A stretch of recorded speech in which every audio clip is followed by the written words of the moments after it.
It's nothing really dangerous, but you will get the probably most amazing view of the whole trek.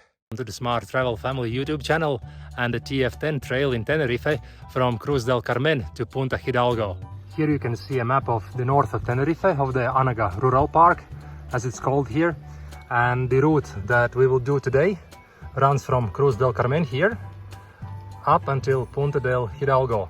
The total length of the route is approximately 10 kilometers and it's a one-way route. As this is not a circular route, what people most often do is they take a bus up to Cruz del Carmen and then they take a different bus back to La Laguna or the capital from Punta Hidalgo.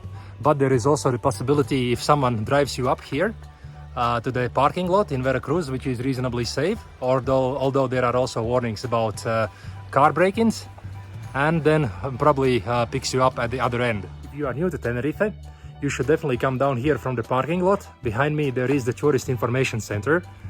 They have English-speaking staff that will not only advise you in several languages, including English, but they will also give you maps like this.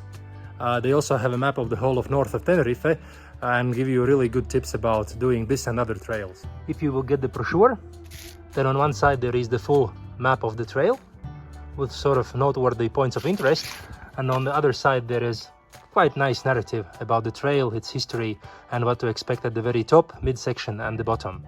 When you come to the Cruz del Carmen base station, don't forget to check out the lookout at the end of it, because it presents quite a magnificent view of La Laguna there in the distance. Cruz del Carmen is the start of multiple trails. You actually can go to Punta del Hidalgo by two routes. One of them is TF-11, the other one is TF-10 that I will take. But you can also go towards Bajamar, TF-12. There is also the very short Sendero de los Sentidos, or Path of the Senses route, which is about 1.5 kilometers. The longest route. There is a short route also for parents with strollers and people in wheelchairs, which is a circular route. The other routes are one way. If you want to come to Cruz del Carmen by bus, there is a bus stop conveniently at the parking lot, and basically here you are served by several bus lines, 76, 77, 273 and 275. And if you will finish your trail at Punta del Hidalgo from Cruz del Carmen, then you will be brought back to La Laguna by bus 50 and 105. Our trail today begins on the right side of the restaurant.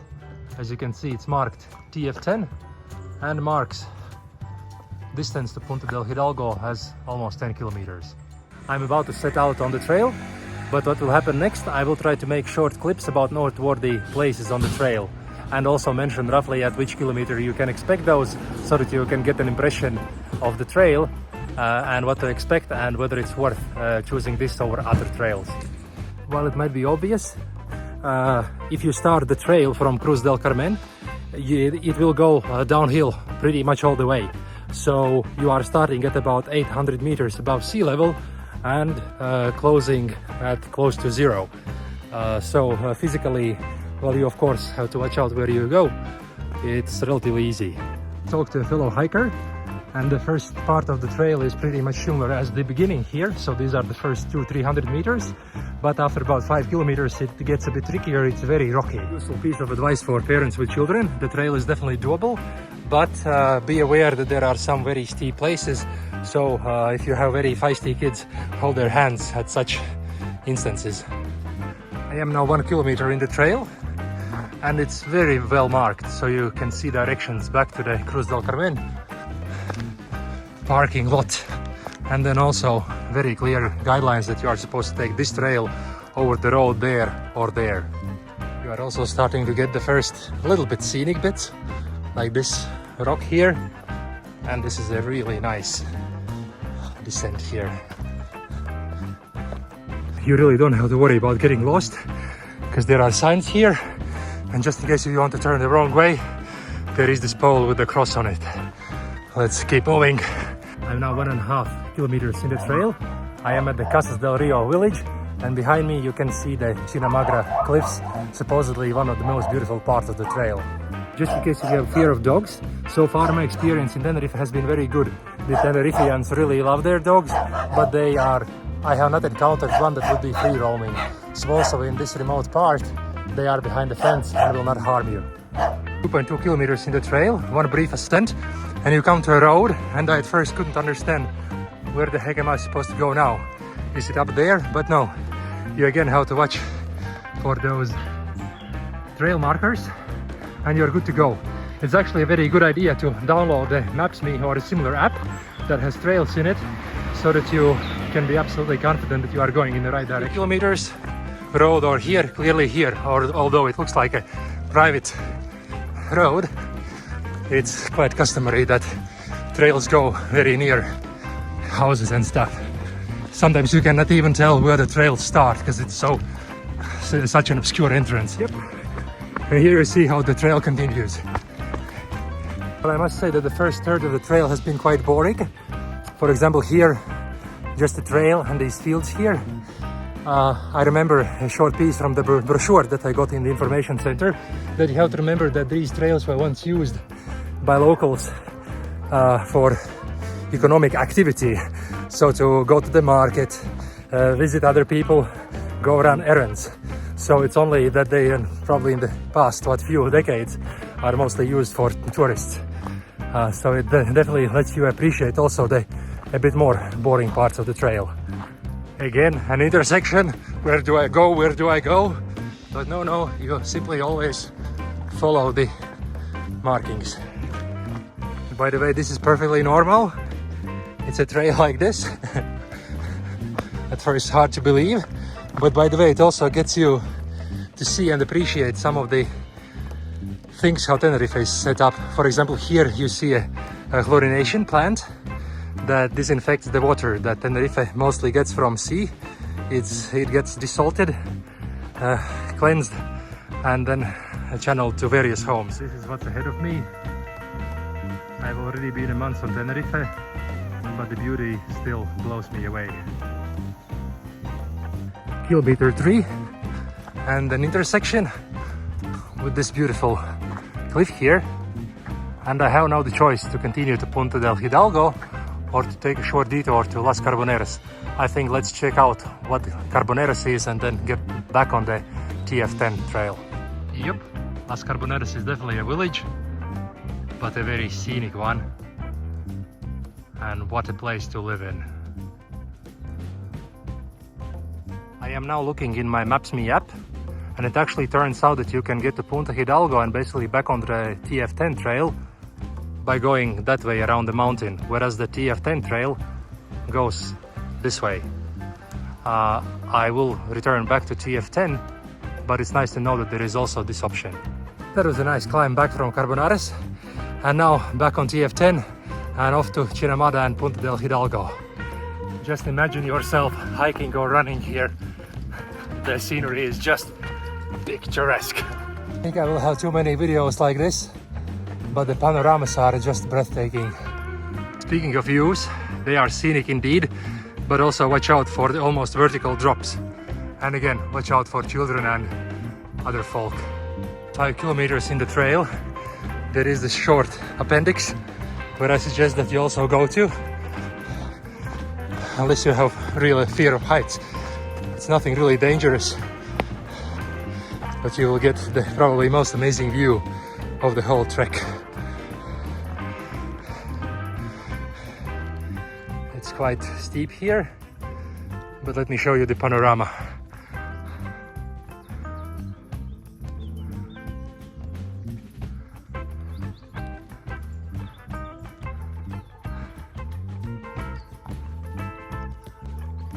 Here we are at one more intersection. So if you would go through the Carboneras route, you would arrive through that road here. And of course we are off to Punta del Hidalgo, 4.10 kilometers to go. Vamos! One more panorama. This time nature with a bit of civilization. We are approaching another village. Let's check it out. The beautiful dragon trees, symbol of Tenerife. These people sure have chosen a scenic place where to live in. To get to work must be a pain every morning, and get back home. But look at the scenery. Oh my god. The hiker whom I met at the start of my run and the end of her hike was definitely right. the trail is much more interesting in the second part of it. If at first, for the first 4 kilometers, it just goes through your regular Tenerife woods and brushes, then here it is just spectacular. Basically every new corner uncovers a new vista. So even if you want to have exercise, I would suggest that you take the route from Cruz del Carmen to the seacoast rather than the other way, because the experience will be so much better. Otherwise, towards the end of the walk, if you are going uphill, it will be quite boring. Good that I don't have vertigo, but this is a bit scary. But this is probably the most extreme part of the trail. We are now in the Chinamada part of the trail, and here is one reason why some people choose this trail. It's because of these natural caves in the mountains. I hope I will get to see them up close as well. Okay, word of caution, I said that the trail is child-friendly, but do sure hold their hands when you are walking here. The trail is more than a meter wide, so you are fine, but you really shouldn't make any stupid jokes. This is definitely one of the most scenic trails in Tenerife. And what I would do probably is, if I wouldn't want to walk all of the 10 kilometers, I would just start in the Chinamada and walk just this piece 4 or 5 kilometers until Punta Hidalgo. You would get all of the nice bits of the trail and none of the boring bits. This looks awesome. The trail ends with a cliffhanger. No, it continues just here. About 3 kilometers left until Punta del Hidalgo, but this is what this trail is famous for. You can see the natural caves here. They look really stunning. Also, the guide at the Tourist Information Center told me that this is the oldest part of the island, so this is why there is more earth erosion. So you can see probably more interesting landscapes than in the south. Then even closer look, the trail literally passes past the caves. It's probably the steepest descent of the trail. It's almost at the end, 2 kilometers to go until Punta Hidalgo. But at the same time, it has nice stone-carved steps, so not a biggie. Also, if you start out in the late afternoon or early evening, be sure to check when the sunset is and make sure that you finish before the sun disappears and the darkness sets in, because probably it wouldn't be very safe on the trail in the night. Or at least take a torch or a charged up telephone with you. And these are the views that you get towards the end of the trail. Sorry for the worse quality, because it's already quite dark, but I hope you get an impression.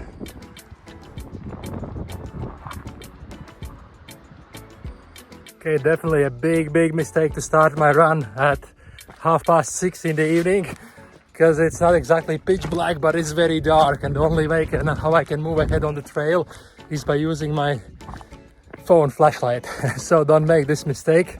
Count at least 2 hours if you are running the trail downhill, and probably 4 if you are walking. And for the ascent, one of the opposing hikers that went up said that she took only 2.5 hours, but I think she was extremely fit. For a regular person, I would say at least 5 hours are probably necessary. Right at Punta Hidalgo, you cannot see me because it's totally dark outside, so really not recommended to end the trail in the night hours, but during daytime, absolute bliss. And there's my family waiting for me. I'm so blessed that they will take me home and I won't have to go by bus. Hallelujah. Yeah, done. I'm alive. Thanks for watching the video. I hope you liked it. And thanks for your support of the channel by pressing those like and subscribe buttons. See you next time.